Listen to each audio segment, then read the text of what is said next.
एक मुद्दे पे सोच अलग होने से आदर्श दुश्मन थोड़ी ना हो जाएगा। दीपक, पूछो पूछो। रुक जाइए भीम भैया।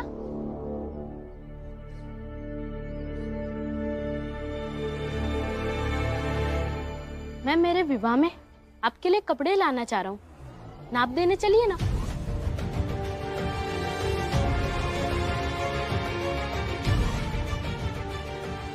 तुम इस सब में मत पड़ो दीपक, अपने बाबा को बात करने दो। भीमराव, दीपक तुमसे कुछ पूछ रहा है, जवाब दो। चलोगे नाप देने? अगर आपने मना किया ना तो समझ लूंगा कि आप बस कहते हैं कि वैचारिक मतभेद अपनी जगह और मन का भेद अपनी जगह होता है। भीम भैया, नाप देने चलिए ना। दीपक, मैं ना ही तुमसे कपड़े ले सकता हूँ और ना ही तुम्हारे विवाह में शामिल हो सकता हूँ।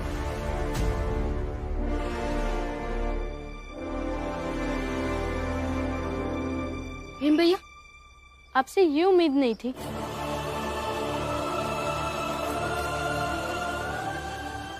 ठीक है, इसके लिए मुझे माफ कर दो, क्षमा कर दो। क्षमा? भीम भैया, आज समझ आ गया कि सब लोग ठीक कहते हैं। आप बस अपने लिए सोचते हैं, अपनी भावनाओं का ख्याल रखते हैं, अपने हिसाब से सही गलत सोचते हैं। मैंने बस आपकी एक बात नहीं मानी तो आपने मुझसे कपड़े लेने से इनकार कर दिया और मुझे दोषी बनाएंगे। क्या?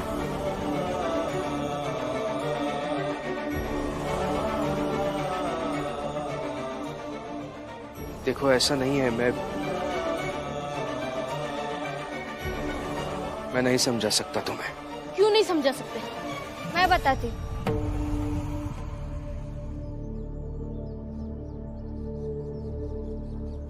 क्योंकि तुम इनके लिए बहुत खास हो और ये तुमसे बहस नहीं करना चाहते।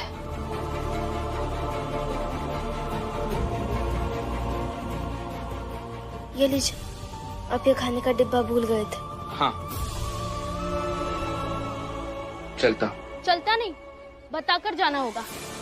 जिद मत करो दीपक, जाने दो मुझे। नहीं नहीं, बताकर जाना होगा। देखो दीपक, जिस चीज से हम असहमत हो उस चीज से जुड़ी हर बात से दूर रहना चाहिए। अब समझ गए? इसलिए ये विवाह की बात छोड़कर तुम चाहे जो कहो, मैं तुम्हारी हर बात मान लूंगा। बड़े लोग सिर्फ अपना फायदा निकालना जानते हैं। भीमराव तुम सबके लिए बड़ा है, और देखा जब उसे अपना नफा नहीं दिखा तो कैसे चुपचाप निकल लिया। बेटा, ये सब छोड़ो और अपने कपड़े सिलाने चलो मेरे साथ। क्या हुआ? बाहर भीम के साथ कुछ हुआ क्या? दीपक, अपने आई से पूछो कि ये कपड़े लेगी या नहीं, या भीम की तरह मना करेगी। हाँ, आप कपड़े लेंगी या नहीं? लूंगी ना, क्यों नहीं लूंगी? मेरे बेटे की शादी है तो खुशियाँ क्यों नहीं मनाऊंगी मैं? भीम भैया को समझना चाहिए ना, मैं उनसे प्यार करता हूँ। मेरी भावना समझे, ऐसे ही चले गए। दीपक, भीम है वो, और जीवन में जो जितना संतुलित होते हैं ना, वो उतने ही अनजाने में दूसरों को दुख पहुंचा देते हैं, जैसे आज तुम्हारे साथ हुआ। मगर भीम कभी गलत नहीं हो सकता है। बाकी जो मुझे उचित लगा मैंने किया, और जो उसे सही लगा उसने किया, बस, और कुछ नहीं। मगर मुझे बुरा लगा। कोई बात नहीं।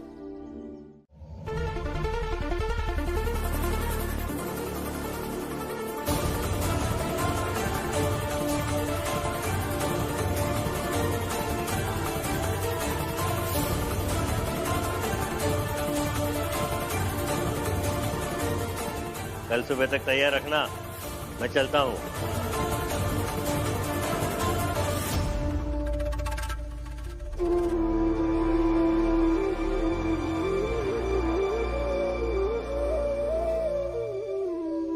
मैनेजर साहब, आपको ऐसे हाथ जोड़कर माफी नहीं मांगनी चाहिए थी। सब तुम्हारी वजह से। तुम मालिक से ऐसे बहस ना करते तो मुझसे ये नहीं करवाते। तुम्हें तो बड़ा मजा आया होगा ना अपने मैनेजर को ऐसे देख के। मजा नहीं सर, बिल्कुल भी नहीं। जाओ अपना काम करो।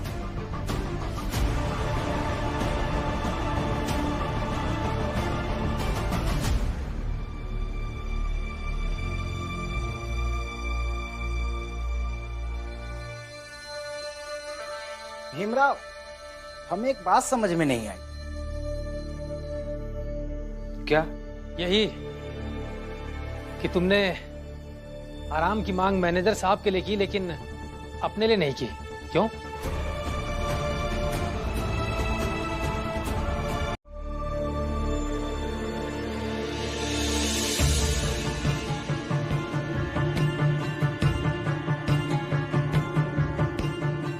बाबा अभी तक नहीं आए वो।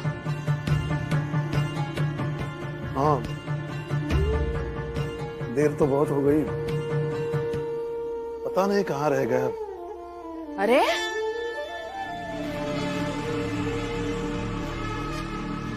इतने भोले क्यों हैं आप सब? जरा कम भोला बना कीजिए। वहाँ बाहर सबको पता है कि ये सब क्या और क्यों हो रहा है, और यहाँ आप सब अंदाजा लगा रहे हैं। क्या हुआ? क्या पता है चाल वालों को? भीम अब तक इसलिए नहीं आया क्योंकि दीपक ने उसकी बात नहीं मानी, और अब वो अपनी नाराजगी जताकर दीपक पर दबाव डाल रहा है। जीजा भाई, मेरा बेटा ऐसा नहीं है, समझ गई ना? लेकिन बाहर तो सब लोग यही मान रहे हैं, दीपक भी, और सब लोग मान रहे हैं तो यही सच होगा, है ना?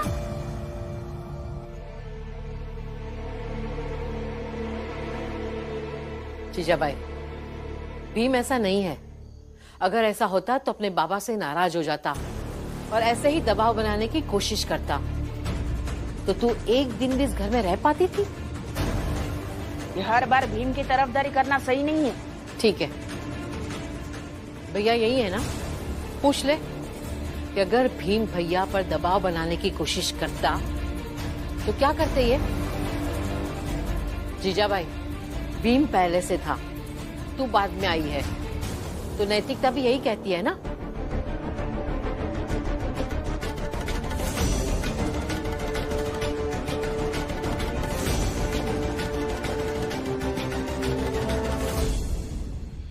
जीजाबाई, भैया जिस तरह यहाँ से चले गए उसका मतलब समझ में आ रहा है कि उनका जवाब क्या होगा।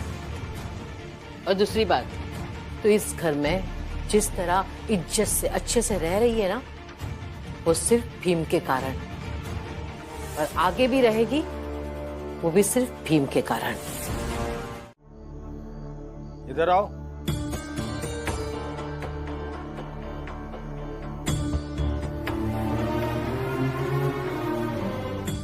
जी, तुमने उससे झूठ क्यों बोला? तुम तो यहाँ काम कर रहे थे, वो लड़का तुम्हें सुनाकर चला गया, तुम चुप बैठे रहे, हाँ झूठ के साथ खड़े हो गए।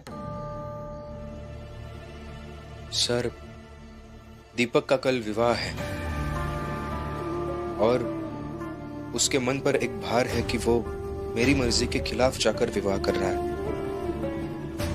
और वो भार तभी हल्का होगा जब मैं उसके लिए बुरा बन जाऊंगा। उसके मन में मेरे प्रति एक आदर्श व्यक्ति की जो छवि है वो मुझे खुद तोड़नी होगी, तभी कल जाकर वो हल्के मन से विवाह कर पाएगा। और वैसे भी रिश्तों में जो बड़े होते हैं उन्हें छोटों के हिस्से की तकलीफ खुद उठा लेनी चाहिए। मैं बस वही कर रहा हूं।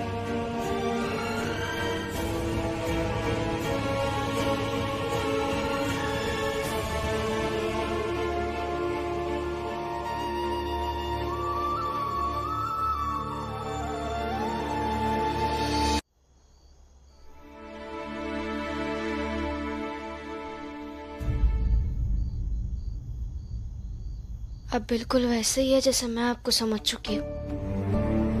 बाकी दुनिया तो तरह तरह की बातें कर रही है, मगर मेरा दिल जानता था कि आप किसी पर अतिरिक्त दबाव नहीं बनाएंगे। बहुत बहुत धन्यवाद। धन्यवाद किस बात का? जो छवि मैंने अपने पति की बना रखी है उसमें तनक भी दरार नहीं है, और सबसे मुश्किल काम है अपनी छवि को कायम रखना। गजब हो तुम सब, सिर्फ भीमराव की बातें होती हैं।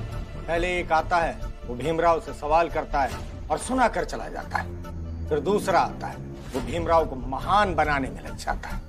हमारे जात के पास अभी दो ही चीजें हैं बात करने के लिए, एक समस्या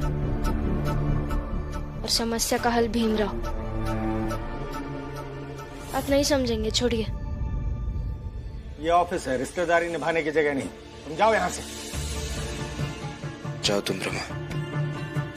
आप ये खाना खा लीजिए, मैं चलती हूँ।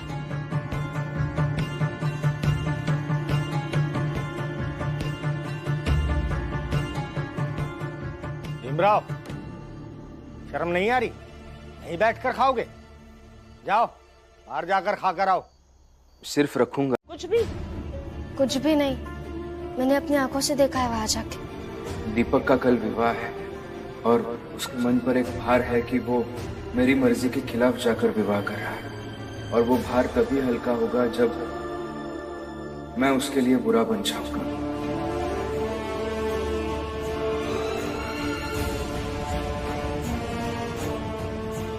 रिश्तों में जो बड़े होते हैं उन्हें छोटों के हिस्से की तकलीफ खुद उठा लेनी चाहिए। मैं बस वही कर रहा हूं। और उसके बाद मैं कुछ कह ही नहीं पाई। भीमराव हमेशा ये साबित करते हैं कि महानता की एक कीमत होती है, और वो कीमत कदम कदम पे चुकानी पड़ती है। और भीमभाव कीमत चुकाते हैं।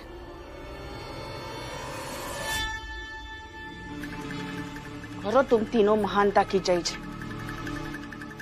लेकिन सच तो वही है जो दीपक ने कहा है।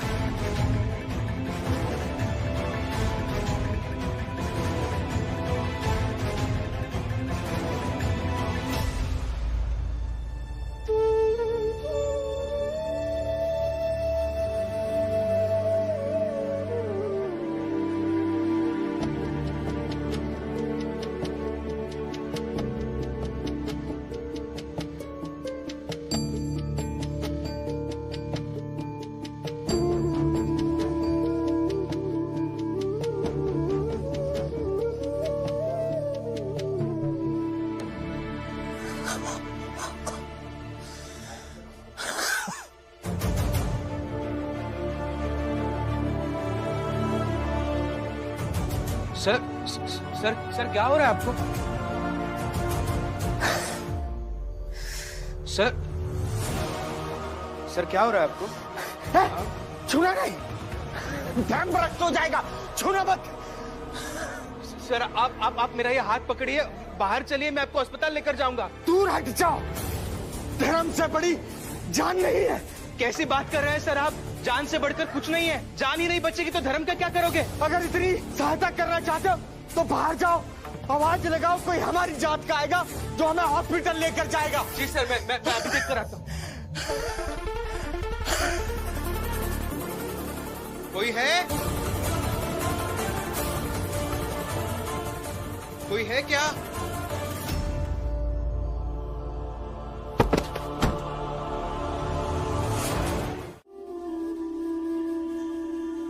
समझ रही हूँ कि आप क्यों परेशान हैं, पर आपको शादी में जाना चाहिए।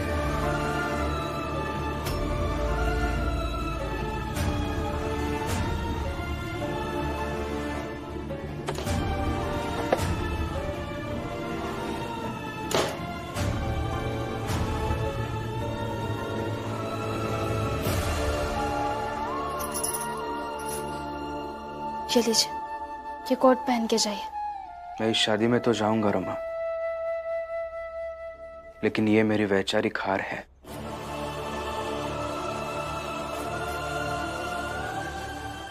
और ये कोट मैं आज के दिन नहीं पहन सकता।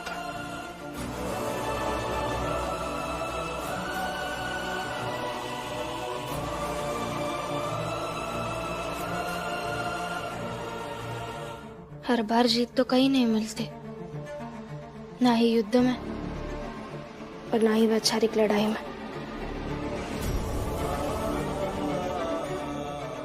और आप बड़े भाई बनकर चाहिए, छोटे भाई के पत्नी को लाने जा रहे। अंबेडकर गुरुजी ने एक बार कहा था कि जब तक अंतिम नतीजा निकल कर नहीं आता तब तक हार या जीत तय नहीं होती। मैं अभी दीपक को समझाने नहीं जाऊंगा, लेकिन आज तक उसे जो कुछ भी समझाया है उसके आधार पर यह उम्मीद जरूर करूंगा कि ये शादी दीपक ना करे।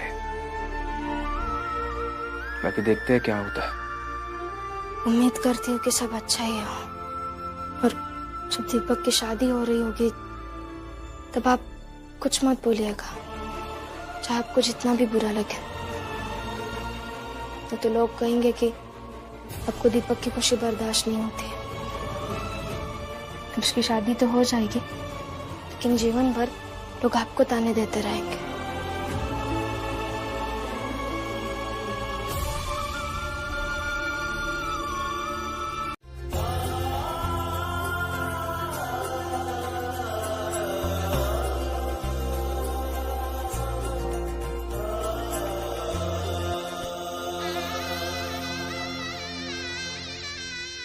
वाह, मजा आ गया। ये शादी को होते देखना मेरे लिए सबसे खुशी की बात है।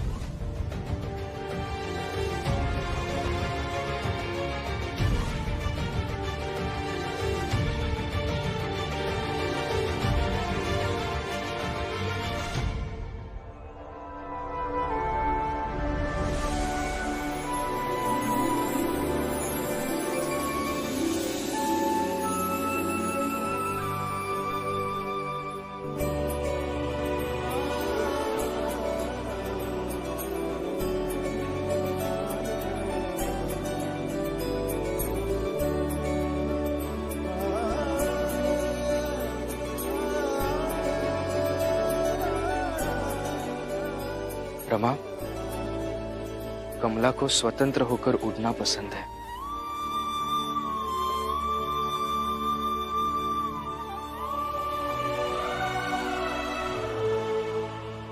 हंस मत, शांति से रहे। अरे पंडित जी, सब तैयारी हो गई ठीक ठाक? उसे जयमाल का माला आ जाए तो आज शादी की रस्म शुरू हो। अरे बस थोड़ी देर की बात है, जो कुछ जनार्दन लेके आते होंगे। वो क्या है ना, पास में नहीं मिला तो स्टेशन जाकर लेकर आ रहे हैं। फिर तो बहुत समय लगेगा।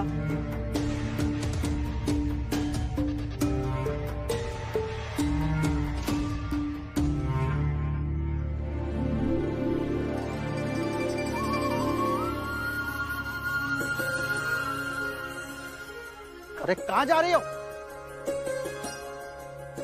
बाबा, अभी समय है ना जयमाल आने में, तब तक खेल रही हूँ।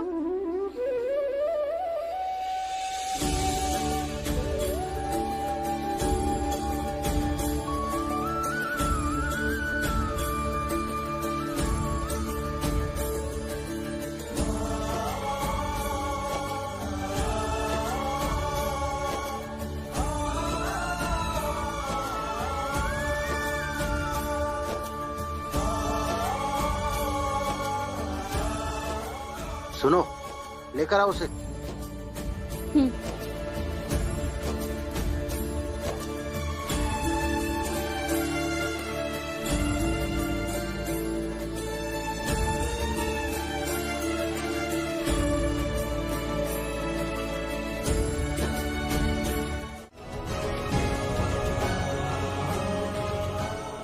तक शांत रहा क्योंकि मजबूर था। अब नहीं, अब मैं बोलूंगा क्योंकि बात कमला के न्याय और दीपक के हितों की रक्षा करने की है।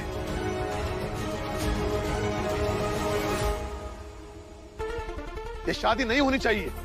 अब ये शादी नहीं होगी, मतलब नहीं होगी। बिल्कुल नहीं होनी चाहिए। बिल्कुल नहीं होनी शादी नहीं होनी चाहिए। मैं बोल रहा हूँ, मुझसे बुरा कोई नहीं होगा। इसलिए जो शादी के विरोध में है ना, सब यहाँ से चले जाओ। जाओ यहाँ से। रुको।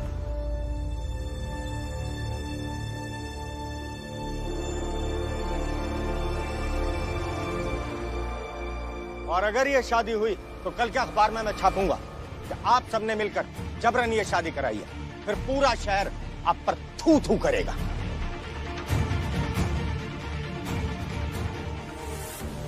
ऐसा कोई कानून नहीं है जो ये कहे कि इनकी शादी करना अपराध है। कानून नहीं है तो कानून बनना चाहिए, और आज नहीं तो कल कानून जरूर बनेगा, क्योंकि ये हमारी नैतिक जिम्मेदारी है कि तितलियों के पीछे भागते हुए बचपन को हम ना पकड़ें। जो दौड़कर बचपन गुजारता है ना, वो जीवन भर कभी थकता नहीं। अरे जिन कंधों पर भविष्य निर्माण करने का दायित्व है, उन कंधों पर विवाह करा के आप दाम्पत्य जीवन का बोझ क्यों दे रहे हो? और ये हम सब की जिम्मेदारी है कि हम विवाह की सही उम्र तय करें। और अगर कोई भी माँ बाप उस उम्र से पहले अपने बच्चों का विवाह कराते हैं तो हम सब उनके खिलाफ खड़े हो जाएं।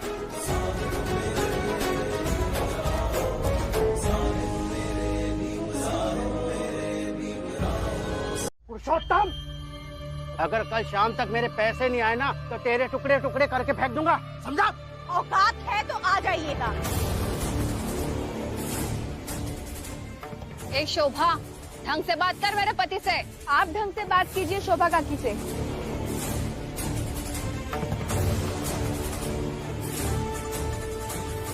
और तुम लोग क्या शादी करते?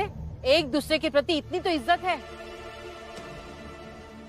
अभी हम जाते हैं, पैसे तो हम ले ही लेंगे। और एक बात, आप लोगों ने अगर कमला के साथ जरा सी भी ज्यादती की ना तो मैं आप लोगों को छोड़ूंगी नहीं, जेल भिजवा दूंगी। और हम पता तो लगा ही लेंगे कि आपने कमला के साथ क्या किया।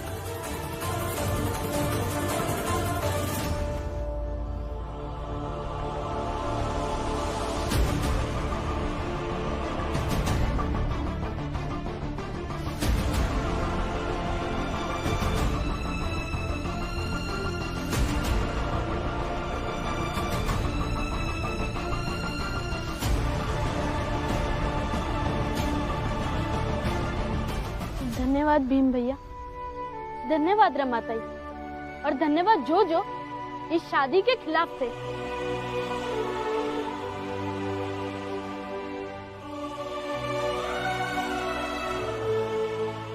और हम इतना तैयार होके आए थे, हमारा क्या? अब हम ऐसे ही जाएंगे तो सबको पता चल जाएगा कि हम भीम से जुड़े किसी आदमी के शादी में गए थे। चलो भाइयों, हमें तो लगा था कि पुरुषोत्तम ताकत वाला है, लेकिन ये तो हम सब से भी कमजोर निकला।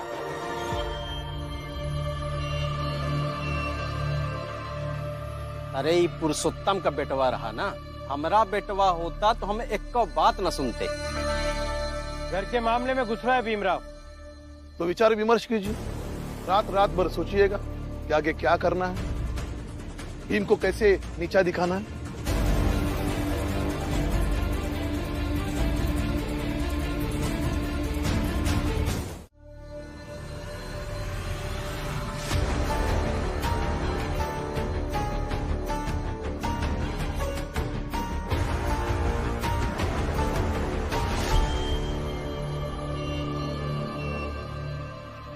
बाबा, मुझे नहीं करनी है ये शादी।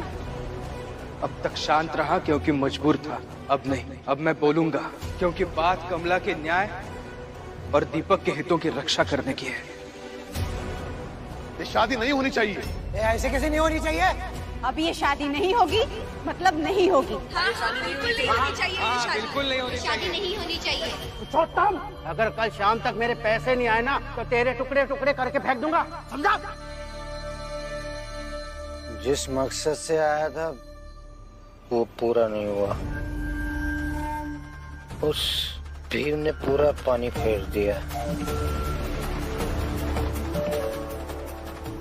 जितना सोचा था उससे ज्यादा होशियार निकला भीम।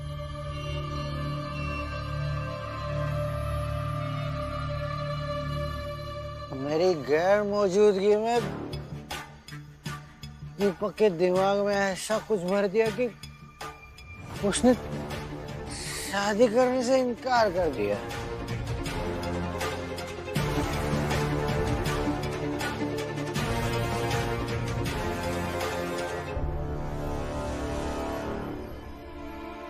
अब मुझे जो कुछ करना है जल्दी करना होगा, नहीं तो वो कमला का बाप मुझे छोड़ेगा नहीं, छोड़ेगा नहीं मुझे, मार देगा मुझे।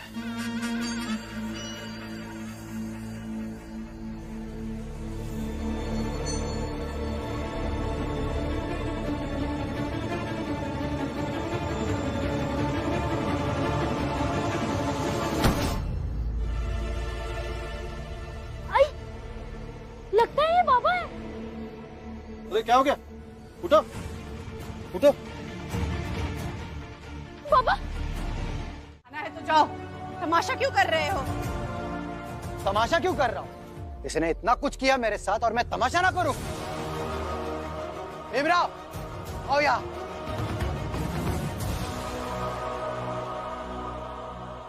क्या हुआ? बहुत खुशी हो रही होगी ना तुम्हें? जैसा तुम चाहते थे वैसा ही हुआ। दीपक ने शादी करने से इनकार कर दिया और मुझे मजबूर कर दिया कि मैं घर छोड़ दूं। घर छोड़ दूं? मतलब अब घर छोड़कर जा रहे हैं? क्यों ऐसा कर रहे हैं पुरुषोत्तम काका?